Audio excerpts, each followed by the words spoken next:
کریم بخش نے روتے ہوئے کہا، مجھ جیسا بدنصیب کون ہوگا؟ ابھی بہن پر رو رہا تھا، ابھی باپ پر روتا رہوں گا۔ مجھے معاف کر دیں بابا سائیں۔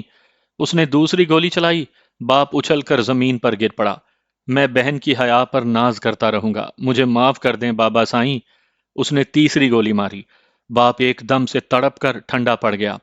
بیٹے کے ہاتھوں سے ٹیٹی گر پڑی، پھر وہ دھاڑیں مار مار کر روتا ہوا زمین پر گھٹنوں کے بل گر کر جھکتا گیا۔ جمشید چند کلومیٹر تک بس میں گیا، اسے تابانی نظر نہیں آیا تو وہ بس سے اتر گیا۔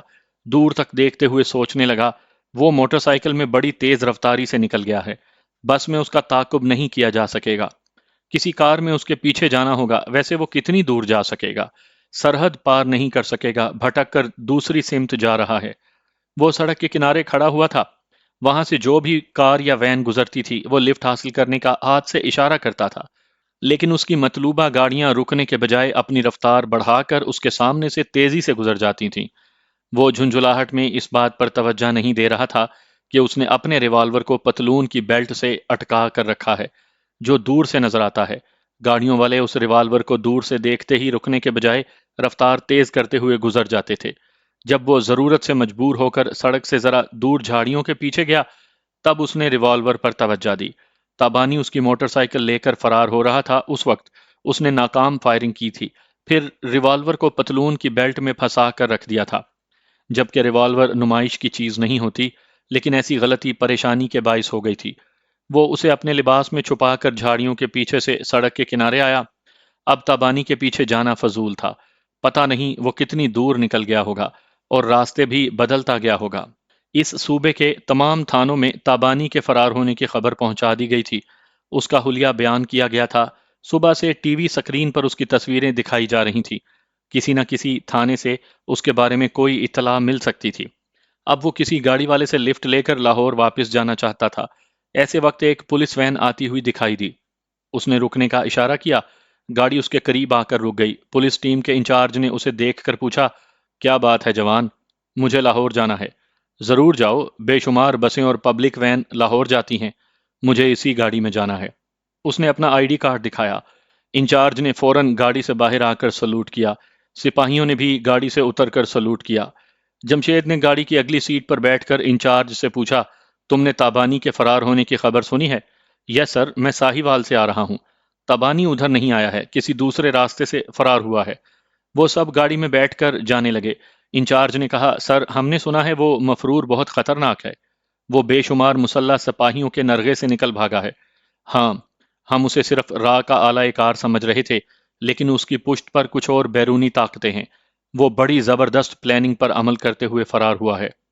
ایسا کہتے وقت اسے لیڈی سرجن آمنہ کی یاد آئی۔ وہ پچھلی رات تابانی کے فرار ہونے سے پہلے ہسپتال کے باہر اپنی کار میں آئی تھی۔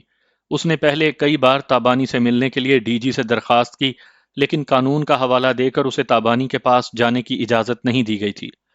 اس کے جواب میں آمنہ نے قانون کا حوالہ دے کر مراد کو ہسپتال سے جیل لے جانے کی اجازت نہیں دی تھی اور کہا تھا کہ مراد اس کا مریض ہے، اس کا ایک اور آپریشن کیا جائے گا۔ جب تک وہ مراد کی صحت مندی سے مطمئن نہیں ہوگی، تب تک پولیس والے اسے اپنی حراست میں نہیں لے جا سکیں گے۔ آمنہ کے اس عمل سے یقین کی حد تک شبہ ہوتا تھا کہ وہ خفیہ طور پر بیرونی ملکوں سے طاقت اور ذرائع استعمال کر کے تابانی اور مراد کی مدد کر رہی ہے۔ شاید اس طرح دوسرے مجرموں کے کام آتی ہوگی، لیکن اس کے خلاف ایسی باتوں کا ثبوت نہیں تھا۔ اس کے برعکس وہ عالمی سطح پر ایک معزز اور غیر معمولی صلاحیتوں کی حامل لیڈی سرجن سمجھی جاتی تھی۔ وہ سوچتا رہا اور ادھر ادھر دیکھتا جاتا رہا، پھر وہ ایک دم سے چونک کر بولا، گاڑی روکو۔ پولیس وین رک گئی۔ سڑک کے دائیں جانب تقریباً 100 گز کے فاصلے پر کچھ مکانات تھے، ان میں سے ایک مکان کے سامنے اسے اپنی موٹر سائیکل نظر آئی۔ وہ اس سرکاری موٹر سائیکل کو لاکھوں میں پہچان سکتا تھا۔ اس نے انچارج سے کہا، اس مکان کے سامنے ایک موٹر سائیکل کھڑی ہے، وہ میرے استعمال میں رہتی ہے۔ تابانی اسی گاڑی کو دھوکے سے لے کر بھاگا تھا۔ انچارج نے پوچھا، کیا تابانی اس گھر میں چھپا ہوگا؟ ہو سکتا ہے، وہاں گاڑی چھوڑ کر کسی دوسری گاڑی میں گیا ہو، یا اس مکان میں چھپا ہو۔ تم سب وردی میں ہو، گاڑی سے اتر کر ایک لمبا چکر کاٹتے ہوئے اور چھپتے ہوئے اس مکان کو چاروں طرف سے گھیر لو، پھر کسی کو باہر نہ نکلنے دو، میں بھی چھپتا ہوا وہاں پہنچوں گا۔ گاڑی سے اتر کر اس نے دور جا کر سڑک کو پار کیا، پھر اپنے تجربے اور مہارت کے مطابق چھپتے ہوئے اس مکان کے چاروں طرف آ گئے۔ پھر جمشید نے ایک درخت کے پیچھے سے بلند آواز میں کہا، تابانی، اگر تم موجود ہو تو میری آواز سن رہے ہو اور مجھے پہچان بھی رہے ہو۔ پولیس نے اس مکان کو چاروں طرف سے گھیر لیا ہے۔ تمہاری بہتری اسی میں ہے کہ ہتھیار پھینک کر دونوں ہاتھ پیچھے گردن پر رکھ کر باہر آؤ۔ اس چھوٹی سی آبادی کے چند گھروں سے عورتیں، مرد اور بچے نکل آئے تھے۔ پولیس والوں کو ہتھیاروں کے ساتھ دیکھ کر اپنے گھروں میں گھس گئے، دروازے اور کھڑکیوں سے جھانک کر دیکھنے لگے۔ جہاں موٹر سائیکل کھڑی تھی اس مکان کے اندر سے کوئی آواز نہیں آ رہی تھی۔ جمشید نے کہا، اگر یہاں مفرور مجرم نہیں ہے تو مکان والوں کو کسی خوف کے بغیر باہر آنا چاہیے۔ انہیں کوئی نقصان نہیں پہنچایا جائے گا۔ ہم 3 تک گنتے ہیں۔ 3 تک گنتی ختم ہوگی تو ہم فائر کرتے ہوئے مکان کے اندر داخل ہوں گے۔ اس نے ایک ذرا وقفے سے کہا، 1۔ 2 بولنے سے پہلے ہی ایک قداور شخص دونوں ہاتھ اپنی گردن پر رکھ کر باہر آیا۔ پھر اونچی آواز میں بولا، جناب علی، یہاں کوئی مجرم نہیں۔ گھر میں 3 عورتیں ہیں، ایک میری بوڑھی ماں، دوسری میری بیوی، ابھی تھوڑی دیر پہلے اس نے ایک بیٹے کو جنم دیا ہے، تیسری ایک اور بوڑھی دائی ماں ہے، آپ اندر آ کر دیکھ سکتے ہیں۔ جمشید نے کہا، تم جس گاڑی کے پاس کھڑے ہو، مجرم اس گاڑی میں فرار ہوا تھا، یہ تمہارے پاس کیسے آئی؟ اس نے گاڑی کو دیکھا، وہ سمجھ گیا کہ اس گاڑی کی وجہ سے پولیس والے آئے ہیں۔ اس نے کہا، جناب، اب میں سمجھا، دراصل یہ گاڑی کوئی مجرم چک نمبر 36 کے ایک کچے راستے پر پھینک کر گیا تھا۔ میں ادھر سے گزر کر یہاں آ رہا تھا، اتنی اچھی گاڑی دیکھ کر سمجھ میں نہیں آیا کہ کون اس ویرانے میں اسے چھوڑ گیا۔ میں نے دور تک دیکھ کر آوازیں دیں اور پوچھا کہ گاڑی کس کی ہے۔ مجھے نہ کوئی بندہ دکھائی دیا، نہ ہی کہیں سے کوئی جواب ملا۔ میں نے آدھے گھنٹے تک وہاں کھڑا رہ کر انتظار کیا، پھر اسے اٹھا کر یہاں لے آیا۔ تم نے اسے کسی پولیس اسٹیشن میں کیوں نہیں پہنچایا؟ کیسے پہنچاتا جناب، میری گھر والی بیمار ہے، تھوڑی دیر پہلے ایک بیٹا پیدا ہوا ہے، میں اسے چھوڑ کر تھانے جاتا تو یہ بیچاری دوا اور دائی کے بغیر مر جاتی۔ جمشید نے 2 سپاہیوں کے ساتھ اس گھر کے اندر آ کر 3 عورتوں کو دیکھا۔ ایک نوزائیدہ بچہ اپنی ماں کے پاس لیٹا تھا۔ پورے گھر کی اچھی طرح تلاشی لینے کے بعد وہ باہر آیا۔ اس شخص سے بولا، تم نے جہاں سے یہ گاڑی پائی ہے مجرم اس راستے سے فرار ہوا ہے، تم ہمارے ساتھ مل کر وہ صحیح جگہ بتاؤ۔ پولیس سے تعاون کرو گے تو تم پر گاڑی چوری کا الزام عائد نہیں کیا جائے گا۔ بندہ آپ کا خادم ہے، کوئی چوری نہ کر کے چور بننے سے بہتر ہے میں بیمار بیوی کو چھوڑ کر آپ کے ساتھ چلوں۔ چلیں جناب، حاضر ہوں۔ پولیس والے اپنی وین وہاں لائے اور اس شخص کو اس میں بٹھا کر لے جانے لگے۔ جمشید اپنی موٹر سائیکل پر ان کے ساتھ چلنے لگا۔ اس شخص نے تابانی سے وہ گاڑی جہاں لی تھی وہاں پہنچ کر بولا، یہی جگہ ہے جناب، آپ دیکھ لیں، یہاں دور دور تک کوئی بندہ نظر نہیں آ رہا۔ میں یہاں سے گاڑی اٹھا کر پچھتا رہا ہوں۔ اب توبہ کرتا ہوں، کہیں ہوائی جہاز بھی پڑا ملے گا تو اسے ہاتھ نہیں لگاؤں گا۔ پولیس ٹیم کے انچارج نے جمشید سے کہا، سر وہ ادھر لاہور کی طرف کبھی واپس نہیں جائے گا، اس راستے سے آگے گیا ہوگا۔ جمشید نے تائید کی، میں بھی یہی سوچتا ہوں، ہمیں اس راستے پر آگے جانا چاہیے۔ انہوں نے اس شخص کو اپنے گھر جانے کی اجازت دے دی، پھر وہاں سے آگے جانے لگے۔ جمشید نے بار بار بھٹکنے کے باوجود پھر ایک بار صحیح سمت پا لی تھی۔ ٹھیک اسی طرف جا رہا تھا جہاں تابانی گیا تھا۔ آگے کئی کلومیٹر تک جانے کے بعد گھنے جنگلات کا سلسلہ شروع ہوا۔ وہاں کئی کاٹیجز ایک دوسرے سے دور دور دکھائی دیے۔ پہلے ہی کاٹیج کے برآمدے میں آمنہ کو دیکھتے ہی جمشید ٹھٹک گیا۔ اس نے پولیس وین کو رکنے کے لیے کہا۔ آمنہ برآمدے میں ایک ایزی چیئر پر بیٹھی اینک لگائے ایک کتاب پڑھ رہی تھی۔ پولیس والوں کو دیکھ کر اس نے کتاب بند کر دی۔ جمشید نے برآمدے کے بالکل قریب موٹر سائیکل روک کر حیرانی سے پوچھا، آپ اور یہاں؟ آمنہ نے پوچھا، کیا مجھے یہاں نہیں ہونا چاہیے؟ تم حیران کیوں ہو؟ کیا یہ حیرانی کی بات نہیں ہے کہ یہ جگہ لاہور سے تقریباً 300 کلومیٹر دور ہے؟ آپ وہاں دن رات مصروف رہتی ہیں اور رہائش یہاں اختیار کی ہے۔ میں جتنی معزز ڈاکٹر ہوں اتنی ہی مشکوک بھی ہوں۔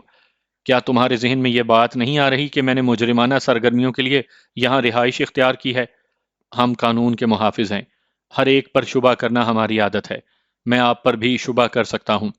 بے شک کرو، لیکن میں یہ وضاحت کر دوں گی کہ لاہور میں میری رہائشی کوٹھی ہے۔ میں ہفتے میں ایک دن چھٹی کرتی ہوں اور چھٹی کا ایک دن شہر کے ہنگاموں سے دور اسی کاٹیج میں گزارتی ہوں۔ یہاں دور دور تک جا کر دیکھو، امیر کبیر افراد کے کاٹیجز ہیں۔ آج تم یہی کام کرو، ہر کاٹیج والے سے جا کر پوچھو کہ انہوں نے یہاں کاٹیج بنانے کا جرم کیوں کیا ہے۔ میں نے یہ نہیں کہا ہے کہ یہاں کاٹیج بنا کر رہنا جرم ہے۔ جرم نہیں ہے تو مجھے یہاں دیکھ کر حیران کیوں ہوئے؟ آپ کے دوہرے کردار کے باعث۔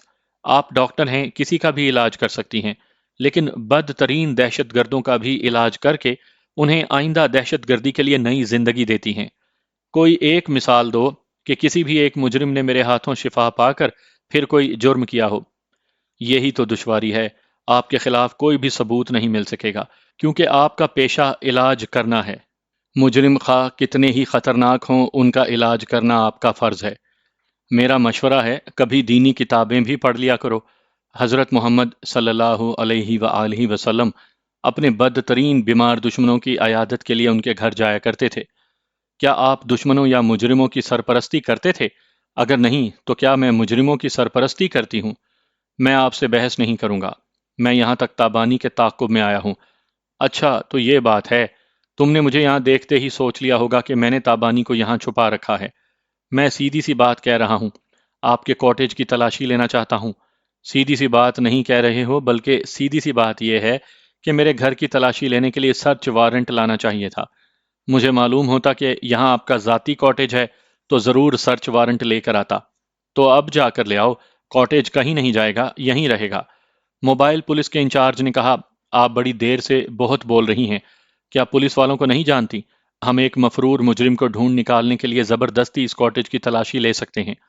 آمنہ نے سامنے چھوٹی سی میز پر رکھے ہوئے موبائل فون کو اٹھا کر کہا، میری اجازت کے بغیر برآمدے میں بھی قدم رکھو گے تو ایک فون کروں گی اور تمہاری وردی اتر جائے گی۔ آئندہ لیڈی ڈاکٹر آمنہ خاتون سے بات کرتے وقت اپنی اوقات میں رہنا۔ جمشید نے انچارج سے کہا، وردی پہن کر غیر قانونی باتیں نہ کیا کرو، اپنے سامنے والی شخصیت کو سمجھا کرو۔ ہم فی الحال درخواست کر سکتے ہیں کہ یہ قانون کی بالادستی کے لیے قانون کے محافظوں سے تعاون کریں اور ہمیں کاٹیج کی تلاشی لینے کی اجازت دیں۔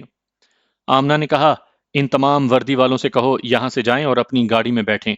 تم وردی میں نہیں ہو اس لیے تمہیں گھر کے اندر جانے کی اجازت دیتی ہوں۔ جاؤ گھر کا ایک ایک گوشہ اچھی طرح دیکھ لو۔ جمشید نے انچارج سے کہا، تم سپاہیوں کے ساتھ گاڑی میں جا کر بیٹھو، میں ابھی آتا ہوں۔ انچارج ناگواری سے منہ بنا کر سپاہیوں کے ساتھ جانے لگا۔ آمنہ اپنی جگہ سے اٹھ کر جمشید کے ساتھ کاٹیج کے اندر آئی۔ وہ کمرے کی ہر چیز کو توجہ سے دیکھنے لگا۔ بستر کے نیچے، الماریوں کے پیچھے، ایک کمرے کی چھت کے ساتھ بنی ہوئی مچان پر بھی چڑھ کر دیکھا۔ کچن اور ٹوائلٹ جیسی جگہ بھی نہیں چھوڑی۔ آمنہ نے کہا، تم بہت ترقی کرو گے۔ میں نے سنا ہے کہ بہت ضدی اور مضبوط قوت ارادی کے مالک ہو۔ وہ اپنی تعریف سن کر خوش نہیں ہوا۔ ایک دروازے کو دیکھ کر بولا، یہ پچھلا دروازہ کھلا ہوا کیوں ہے؟ تمہیں رفتہ رفتہ تجربہ ہوگا۔ اس موبائل پولیس کے انچارج کو بھی اتنی سی عقل نہیں آئی کہ کسی مجرم کو تلاش کرنا ہے تو دو چار سپاہیوں کو کاٹیج کے پیچھے بھیج دیتا۔ مجھ سے بحث کرنے میں آدھا گھنٹہ گزر گیا، پتہ نہیں تابانی اور کتنی دور جا چکا ہوگا۔ وہ کتنی دور جائے گا، قانون کے ہاتھ لمبے ہوتے ہیں۔ میں نے قانون کے ہاتھ تو نہیں دیکھے، پولیس کے لمبے کمائی والے لمبے ہاتھ ضرور دیکھے ہیں۔ وہ کوئی جواب دیے بغیر جانے لگا۔ پھر ایک کمرے میں پہنچ کر ٹھٹک گیا۔ اس نے تھوڑی دیر پہلے بھی وہاں کینوس کے جوتے دیکھے تھے۔ اس بار اسے وہ کھوجی یاد آیا جس نے کینوس کے جوتوں کے نشانات دیکھتے ہوئے اسے ایک بس میں تابانی کے قریب پہنچایا تھا۔ جمشید نے قریب آ کر ان جوتوں کو اٹھا کر توجہ سے دیکھا، پھر کہا، میں نے کسی لیڈی ڈاکٹر کو کینوس کے جوتے پہنتے نہیں دیکھا۔ ابھی تمہاری عمر ہی کیا ہے، آئندہ ہر روز صبح کے وقت دیکھا کرو۔ میری طرح کتنی ہی ڈاکٹرز ایسے جوتے پہن کر صبح جاگنگ کرتی ہیں۔ وہ جوتے وہاں رکھ کر باہر آتے ہوئے بولا، مجھے افسوس ہے، میں نے آپ کو زحمت دی۔ مجھ سے رسمی باتیں نہ کرو، میں تمہیں اپنے بیٹے جیسا سمجھتی ہوں اور تمہیں سمجھاتی ہوں کہ ہر مجرم کو سزا دینا ضروری نہیں۔ قانون کا ایک محافظ محبت اور حسن سلوک سے مجرم کو راہ راست پر لا سکتا ہے۔ مجرم نصیحت کرنے سے راہ راست پر نہیں آتے۔ جو ماں کی گود سے، مدرسے سے، مسجد سے، اسکول اور کالج سے گزر کر بھی جرم کرتا رہے، جسے ماں کی گود اور مسجد کی پاکیزگی بھی شریف انسان نہ بنا سکے، اسے ہماری نصیحتیں کیا راہ راست پر لائیں گی؟ کوئی ایک ٹھوکر سے سنبھل جاتا ہے اور کوئی ٹھوکروں پر ٹھوکریں کھا کر بھی نہیں سنبھلتا۔ کسی مجرم کی کوئی کمزوری ہاتھ آ جائے تو اس کی کمزوری سے کھیل کر اسے راہ راست پر لایا جا سکتا ہے۔ کیا تابانی کی کوئی کمزوری آپ کے ہاتھ آ گئی ہے؟ بیٹے، تمہارے لہجے میں طنز ہے، مگر حقیقت یہی ہے کہ مراد اور اس کا ہونے والا بچہ تابانی کی کمزوری بن گئے ہیں۔ تابانی ساری عمر خود کو مرد کہتی رہے، لیکن وہ اپنے اندر ممتا کو نہیں کچل سکے گی۔ وہ ہونے والا بچہ اس کی زندگی کا سرمایہ اور مراد سے ملنے والی محبت کا انعام ہے۔ آپ کیا سمجھتی ہیں وہ ایک بچے کی خاطر دہشت گردی سے باز آ جائے گا؟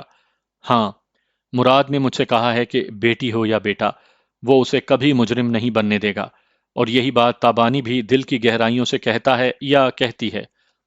کیا ان کے ایسا کہنے سے عدالت ان کی دہشت گردی کی پچھلی تمام وارداتوں کو معاف کر دے گی؟ تم اگلے ماہ کسی افسر کا عہدہ حاصل کرنے والے ہو۔ اگر تمہارے جیسے چند افسران تابانی اور مراد کی ضمانت لیں گے تو انہیں آزمائشی طور پر رہا کر کے چند پابندیوں میں رکھ کر تجربہ کیا جا سکتا ہے۔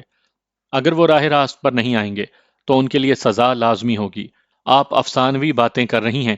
ہم انٹیلیجنس اور پولیس والوں کو یہ تعلیم اور تربیت دی جاتی ہے کہ جس سے جرم سرزد ہو گیا وہ مجرم ہو گیا، اسے گرفتار کر کے عدالت تک پہنچانا ہمارا فرض ہے۔ اس کے بعد ہم نہیں جانتے کہ عدالت اسے سزا دے گی یا آپ کی طرح اللہ کے نام پر اسے معاف کر دے گی۔ طنز کر رہے ہو تو کڑوی حقیقت سن لو کہ تم وردی پہن کر اور سینے پر ہزار تمغے سجا کر کسی ایک بھی ایسے سیاستدان کو گرفتار نہیں کرو گے جس نے قومی خزانہ خالی کیا ہو۔ قرض کے نام پر کروڑوں اور اربوں کے روپے کا ڈاکہ ڈالنے والے کو تم کبھی گرفتار کر کے عدالت میں نہیں لے جاؤ گے۔ اس وقت انٹیلیجنس اور پولیس کی یہ تعلیم و تربیت بھول جاؤ گے کہ جس نے جرم کر لیا وہ مجرم ہو گیا، اور اسے گرفتار کر کے عدالت تک پہنچانا تمہارا فرض ہے۔ سوری محترم خاتون، میں بحث نہیں کروں گا۔ وہ پلٹ کر جانے لگا۔ آمنہ نے پوچھا، حقیقت سے منہ موڑ کر جا رہے ہو؟ وہ برآمدے سے جاتے ہوئے بولا، میں ڈیوٹی پر جا رہا ہوں۔ نہیں جا سکو گے۔ یہ سن کر تمہارے قدم رک جائیں گے کہ تابانی میرے پاس ہے۔ وہ ایک دم سے چونک گیا۔ واقعی اس کے بڑھتے ہوئے قدم رک گئے۔ اس کا ایک پیر برآمدے پر اور دوسرا پیر برآمدے کے زینے پر تھا۔ وہ حیرانی سے بولا، آپ اعتراف کر رہی ہیں کہ آپ نے ایک خطرناک دہشت گرد کو پناہ دی ہے۔ کیا پھر ایک بار اعتراف کروں یا کاغذ پر تحریری بیان دوں؟ میں نے سنا ہے کہ آپ بڑی حوصلہ مند ہیں۔ کیا آپ تحریری بیان دے کر حوصلے کا ثبوت دیں گی؟ ایک شرط پر۔ شرط کیا ہے؟ تم بھی ایک تحریری بیان دو گے کہ قومی خزانے کے ڈاکوؤں کو گرفتار کر کے عدالت تک پہنچاؤ گے۔ میں تحریری بیان دوں گی کہ جس دن تم یہ قومی فرض ادا کرو گے اسی دن میں تابانی کو عدالت میں پہنچا دوں گی۔ میرا تحریری بیان ہوگا کہ میں قومی خزانے کے ڈاکوؤں کو گرفتار کرنے کی پوری کوشش کروں گا۔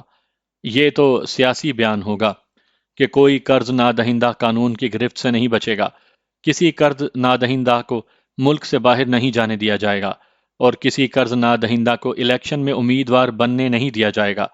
ایسے بیانات پوری قوم برسوں سے سنتی آ رہی ہے۔ ایک بیان تم بھی لکھ کر مجھے دے دو گے، میں بھی مجبور ہو کر تحریری بیان دوں گی کہ جلد ہی تابانی کو تلاش کر کے اسے قانون کے حوالے کروں گی۔ کیا یہی سیاسی بچگانہ انداز اختیار کرو گے؟ وہ لاجواب سا ہو کر اسے چند لمحوں تک دیکھتا رہا، پھر برآمدے سے اتر کر موٹر سائیکل پر بیٹھ کر اسے سٹارٹ کرتے ہوئے بولا، آپ اعتراف نہ کرتی تب بھی مجھے یقین ہو گیا تھا کہ آپ نے اسے کہیں پناہ دی ہے۔ میں اسے آپ کی خفیہ پناہ گاہ سے نکال کر نہ لے جاؤں تو میرا نام جمشید نہیں۔ وہ موٹر سائیکل کو موڑ کر تیز رفتاری سے ڈرائیو کرتا ہوا پولیس وین کے ساتھ جانے لگا۔ آمنہ اسے دیکھ کر مسکرا رہی تھی۔ میں شلپا کے ساتھ ایک فٹ پاتھ پر کھڑا ہوا تھا۔ مراد چنگیزی نے فون پر مجھے بتایا تھا کہ ہمارے اور امیر حمزہ کے درمیان جو غلط فہمی ہوئی تھی وہ ختم ہو گئی۔ امیر حمزہ کے آدمی ایک گاڑی لے کر میرے پاس آ رہے ہیں۔ ان سے میرا کوڈ ورڈز کا تبادلہ ہوگا کہ امیر حمزہ فور فرمان اینڈ فرمان فور امیر حمزہ۔ وہ آنے والے صحیح کوڈ ورڈز ادا کریں گے تو میں شلپا کے ساتھ اس گاڑی میں سوار ہو جاؤں گا۔ پھر وہ گاڑی ہمیں امیر حمزہ کے ایک خفیہ اڈے پر پہنچا دے گی۔ شلپا نے پہلے میرے ساتھ کہیں جانے سے انکار کیا تھا۔ وہ جانتی تھی کہ میری امی اس کے باپ کی دشمن ہیں اور میں بھی اس کے باپ سے کسی موقع پر انتقام لے سکتا ہوں۔ اب اسے یرغمال بنا کر کہیں لے جا رہا ہوں۔ ایسے حالات میں اس کا باپ شمشیر سنگھ اسے واپس حاصل کرنے کی کوشش کرے گا تو ہم سب اس کے باپ کو پھر کسی طرح ٹریپ کر کے زندہ نہیں چھوڑیں گے۔ میں نے اس سے کہا، تم نے مجھے اپنی کار کے اندر قیدی بنا کر اس کار کو بلاسٹ کرنے کی دھمکی دے کر پولیس کو اپنے باپ کی رہائی پر مجبور کیا۔ وہ رہا ہو کر کہیں جا چکا ہے، اس لیے تم مجرم ہو اور پولیس کو مطلوب ہو۔ تم دھوکہ دے کر بھاگنا چاہو گی تو میں ریوالور سے تمہیں زخمی کر کے پولیس کے حوالے کر دوں گا۔ پھر تمہارا مفرور باپ تمہیں پولیس کی حراست سے رہائی نہیں دلا سکے گا۔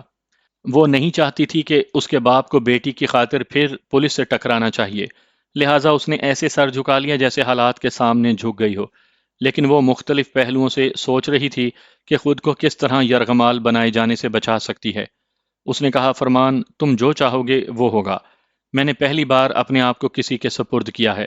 جب آبرو دی ہے تو تمہارے لیے جان بھی دے سکتی ہوں۔ کیا آج مجھے پا لینے کے بعد تمہارے دل میں میرے لیے تھوڑی سی بھی محبت پیدا نہیں ہوئی؟ سچ تو یہی تھا کہ اسے ایک بار پا لینے کے بعد بار بار حاصل کرنے کو اور اپنا بنائے رکھنے کو جی چاہتا تھا۔ میں نے زندگی میں کبھی کسی عورت کو ہاتھ نہیں لگایا تھا۔ یہ نہیں جانتا تھا کہ عورت شلپا کی طرح حسن کا مجسمہ ہوتی ہے۔ قدرت نے اس کے اندر کچھ ایسا جادو بھرا ہے کہ ایک بار وہ مرد کی دست برس میں آ جائے تو پھر اس حسن و شباب کے طلسم سے نکل نہیں پاتا۔ وہاں فٹ پاتھ پر آنے جانے والوں کے درمیان کھڑا رہ کر بھی کار کے اندر گزرنے والے حسین، رنگین اور سنگین لمحات یاد آ رہے تھے، اور اندر بڑی خاموشی سے اسے بار بار پا لینے کی ہلچل پیدا ہو رہی تھی۔ وہ بولی، کس سوچ میں پڑ گئے؟ تم نے میری بات کا جواب نہیں دیا۔ ٹھیک ہے کہ میں دشمن کی بیٹی ہوں، کیا تم نے میری قربت میں اتنی سی بھی کشش محسوس نہیں کی کہ دشمن کی بیٹی کو دوست بنا سکو؟ تم بہت حسین اور پرکشش ہو۔ میرا دل کہتا ہے کہ تمہیں پا لینے کے بعد پھر کسی عورت کی طرف دیکھنا بھی نہیں چاہیے، لیکن میں جذبات میں بہہ کر اپنی امی سے ہونے والی دشمنی نہیں بھول سکتا۔ اپنی یہی بات اس طرح کہو کہ ہم دونوں جذبات میں بہہ کر ہمیشہ کے لیے ایک ہو کر اپنے بزرگوں کی دشمنی کو دوستی میں بدل سکتے ہیں۔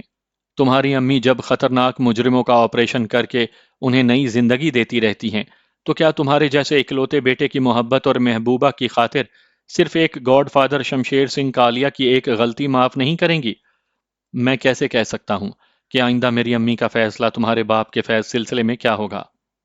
تم میرے ایک مشورے پر غور کرو گے تو ہم اولاد ہو کر بزرگوں کے حق میں کچھ اچھا کر سکیں گے۔ تم کیا کرنا چاہتی ہو؟ دیکھو، تم اپنی امی سے بہت دور ہو، اور اب میں بھی اپنے ڈیڈی سے دور ہو گئی ہوں۔ اگر میری طرح تمہارے دل میں بھی کبھی میرے لیے سچی محبت ہوگی تو ہم دونوں کچھ عرصے کے لیے ان سے دور رہیں گے، اور دور رہ کر انہیں قائل کریں گے کہ تمہاری امی اپنے اکلوتے بیٹے اور میرے ڈیڈی اپنی اکلوتی بیٹی کی بہتری چاہتے ہیں، تو ہماری سچی محبت کی قدر کر سکتے ہیں۔ تو انہیں اپنی دشمنی کو دوستی میں بدلنا ہوگا۔ پھر جانتے ہو میں کیا کروں گی؟ کیا کرو گی؟ جب تمہاری امی راضی ہو جائیں گی تو میں ان کی مرضی کے مطابق اپنے ڈیڈی کو مجبور کروں گی کہ وہ تمہاری امی کے سامنے گھٹنے ٹیک کر شرمندہ ہو کر اپنی غلطی کی معافی مانگے۔ میں نے خوش ہو کر بڑی محبت اور عقیدت سے شلپا کو دیکھا۔ میری امی یہی چاہتی تھی کہ میں شمشیر سنگھ کالیا کو ان کے سامنے لا کر گھٹنے ٹیکنے اور معافی مانگنے پر مجبور کر دوں۔ میں نے اس کے دونوں بازوؤں کو تھام کر کہا، اگر تم نے ایسا کر دکھایا تو تمام عمر میرے دل پر حکومت کرتی رہو گی۔ میں امی سے اس سلسلے میں ابھی فون پر بات کروں گا۔ راستے میں ایسی اہم باتیں کرنا مناسب نہیں ہے، پہلے یہاں سے چلو۔ اگر ہمارے لیے بھیجی جانے والی گاڑی یہاں آ گئی تو وہ لوگ ہمیں مجبوراً اپنے ساتھ لے جا سکتے ہیں، پہلے یہاں سے چلو۔ میں اس کے ساتھ فٹ پاتھ پر چلتا ہوا ایک اسٹریٹ پر آیا۔ وہاں بھی ہم آگے بڑھتے رہے۔ وہ کہتی رہی، ہم اس طرح ان سب سے دور رہ کر اپنے بزرگوں کی نفرت کو محبت میں بدل سکیں گے۔ تم مشورہ دو۔ ہمیں فی الحال کسی چھت اور چار دیواری میں چھپ کر رہنا چاہیے۔ کسی ہوٹل میں یا کسی کے بنگلے میں پیئنگ گیسٹ بن کر رہیں گے تو تمہارے امیر حمزہ، مراد چنگیزی اور میرے ڈیڈی ہمیں ڈھونڈ نکالیں گے۔ ہماری پناہ گاہ ایسی ہو کہ ان میں سے کوئی وہاں تک نہ پہنچ سکے۔ میں پہلی بار لندن آیا ہوں، میں تمہیں صحیح مشورہ نہیں دے سکوں گا۔ تم مجھ سے زیادہ اس شہر کے بارے میں جانتی ہو۔ کیا کسی خفیہ اڈے سے واقف ہو؟ کئی خفیہ اڈوں سے واقف ہوں، لیکن ڈیڈی بھی ان اڈوں سے واقف ہیں۔ اگر انہوں نے وہاں پہنچ کر مجھے تم سے جدا کیا اور اپنے آدمیوں کے ذریعے تمہیں نقصان پہنچایا تو میں اپنی جان پر کھیل جاؤں گی۔ اب میرے اس جسم کو تمہارے سوا کوئی ہاتھ نہیں لگا سکے گا۔ میں نے چلتے چلتے رک کر اسے کھینچ کر اپنے سینے سے لگا لیا۔ مغربی ممالک میں راہ چلتے محبت کرنے والے ایک دوسرے کو کس کرتے ہیں۔ وہ اپنی باتوں سے اور اپنے عمل سے ثابت کر رہی تھی کہ ایسی کسی جگہ نہیں جائے گی جہاں اس کا باپ مجھے نقصان پہنچا سکے گا۔ میں نے کہا، میں تمہارے بزرگوں کے درمیان دشمنی ختم کروانے والے نیک ارادوں کو بھی سمجھ رہا ہوں، اور اپنے لیے تمہاری محبت کی انتہا پر بھی فخر کر رہا ہوں۔ میں بھی تمہارے لیے محبت کی انتہا کر دوں گا، لیکن فوری طور پر فیصلہ کرو کہ ہمیں اپنے تمام لوگوں سے دور رہنے کے لیے کہاں جانا چاہیے۔ مشکل یہ ہے کہ ہم دونوں کے پاسپورٹ ہماری رہائش گاہوں میں رکھے ہیں۔ اگر وہ ہماری جیب میں ہوتے تو ابھی ایسٹ بورن جاتے اور وہاں سے کسی بحری جہاز سے فرانس پہنچ جاتے۔ میں جانتی ہوں کہ جعلی پاسپورٹ کہاں سے بنوائے جا سکتے ہیں، لیکن ایسے پاسپورٹ حاصل کرنے کے لیے بھی کم سے کم 12 گھنٹے لگیں گے۔ اس وقت تک ہم کہاں بھٹکتے رہیں گے؟ رات ہو چکی ہے، میں نے لندن کی سردی میں کبھی باہر کی رات نہیں گزاری۔ اس نے کہتے کہتے چپ ہو کر سوچا، پھر چٹکی بجا کر بولی، میری ایک سہیلی سوزی تنہا ایک اپارٹمنٹ میں رہتی ہے۔ ڈیڈی میری اس سہیلی کے بارے میں نہیں جانتے۔ میں اس سے بات کرتی ہوں، شاید وہ ہم دونوں کو ایک رات اپنے اپارٹمنٹ میں رہنے کی اجازت دے دے۔ شاید کیا، وہ ضرور راضی ہو جائے گی۔ میں اس کی ایک کمزوری جانتی ہوں۔ اس کی کیا کمزوری ہے؟ وہ لالچی ہے۔ میں اسے 100 پاؤنڈز دوں گی تو وہ ہمارے قدموں میں بچھی رہے گی۔ شلپا کا موبائل فون میرے پاس تھا، میں نے اسے دیا۔ اسی وقت بزر کی آواز سنائی دی۔ شلپا نے اس کا پاور آف کر کے کہا، شاید ڈیڈی میری خیریت معلوم کرنا چاہتے ہیں۔ ہم جب تک کسی چھت کے نیچے پہنچ کر محفوظ نہیں ہوں گے، کسی سے بات نہیں کریں گے۔ شلپا، تم بہت سمجھدار ہو۔ میرے فون کی بیٹری ڈاؤن ہو چکی ہے، ورنہ مراد چنگیزی اور امیر حمزہ مجھ سے رابطہ کر کے یہ پوچھتے کہ میں اس فٹ پاتھ پر تمہارے ساتھ کیوں نہ رہا جہاں میرے لیے ایک گاڑی پہنچنے والی تھی۔ اب وہ سب پریشان ہو کر مجھے اور تمہیں تلاش کر رہے ہوں گے۔ شلپا موبائل کا پاور آن کر کے اپنی سہیلی سوزی سے رابطہ کرنے لگی۔ واقعی مراد چنگیزی میرے لیے پریشان ہو رہا تھا۔ وہ خود ایک گاڑی میں مجھے اور شلپا کو لے جانے کے لیے مقررہ جگہ پر آیا تھا، اور وہاں ہم دونوں کو نہ پا کر اپنے ماتحتوں کو آس پاس کی گلیوں میں دوڑایا تھا، لیکن وہ ہم تک نہیں پہنچ سکے۔ اس نے موبائل کے ذریعے رابطہ کیا تو بیٹری کے ناکارہ ہو جانے کی وجہ سے وہ میری آواز نہ سن سکا۔ اس نے امیر حمزہ سے رابطہ کر کے اسے بتایا، فرمان اور شلپا کہیں گم ہو گئے ہیں۔ یہ اندیشہ ہے کہ شمشیر سنگھ عرف کالیا نے کوئی چال چلی ہوگی۔ اس سے پہلے کہ ہم اس کی بیٹی کو اغوا کرتے، وہ فرمان کو اغوا کر کے لے گیا ہے۔ امیر حمزہ نے کہا، میں ابھی شمشیر سنگھ کالیا سے رابطہ کر کے فرمان کے بارے میں معلوم کرتا ہوں۔ تم بھی اس کالیا کا ذاتی موبائل فون نمبر نوٹ کر لو۔ امیر حمزہ نے کالیا کا فون نمبر نوٹ کروانے کے بعد اپنے فون کو آف کیا۔ پھر وہ شمشیر سنگھ کالیا سے رابطہ کرنا چاہتا تھا۔ اسی وقت فون کا بزر سنائی دیا۔ اس نے اسے آن کر کے کان سے لگا کر پوچھا، کون؟ میں انیلا بول رہی ہوں۔ تم کب تک ہائیڈ پارک کے پاس رہو گے؟ تھوڑی دیر پہلے تم نے بتایا تھا کہ شمشیر سنگھ کالیا فرار ہو گیا ہے۔ اب تمہیں میرے مسئلے سے نمٹنا چاہیے۔ نیک وقت نے مجھ پر 2 بار قاتلانہ حملے کرائے، لیکن ہم اس کے خلاف کچھ نہیں کر سکے۔ ابھی اس نے میرے موبائل پر بڑے فاتحانہ انداز میں کہا ہے کہ وہ کل صبح کی فلائٹ سے الیکشن کے سلسلے میں پاکستان جا رہا ہے، اور میں امیر حمزہ کا سہارا لے کر بھی اس کا کچھ نہ بگاڑ سکی۔ تم اس کے فاتحانہ انداز سے اپنی توہین محسوس کر رہی ہو۔ میری جان، دشمن اپنی عارضی کامیابیوں پر فخر کرے تو اپنے دل کو سمجھانا چاہیے کہ کامیابی اور ناکامی، ہار اور جیت انسان کے ساتھ ساتھ چلتی ہیں۔ تم فون رکھو، میں ابھی اس سے نمٹ لیتا ہوں۔ رابطہ ختم ہو گیا۔ امیر حمزہ نے نیک بخت کو اہمیت نہیں دی۔ اس نے پہلے میری فکر کی اور شمشیر سنگھ کالیا سے رابطہ کر کے پوچھا، فرمان علی کہاں ہے؟ کالیا نے کہا، یہ سوال مجھ سے کرتے ہو؟ کیا کوئی نئی چال چل رہے ہو؟ تم نے یا مراد چنگیزی نے میری بیٹی کو اغوا کیا ہے؟ اس سے موبائل فون بھی چھین لیا ہے۔ میں نے ابھی اس سے رابطہ کیا تھا، لیکن دوسری طرف سے فون بند کر دیا گیا، اور ایسا اغوا کرنے والے ہی کر سکتے ہیں۔ کالیا، سنجیدگی سے بات کرو۔ جھوٹ بولو گے، فرمان کو اغوا کر کے مجھ سے مسخرہ پن کرو گے تو بہت پچھتاؤ گے۔ میں نے اور مراد چنگیزی نے تمہاری بیٹی کو اغوا نہیں کیا ہے۔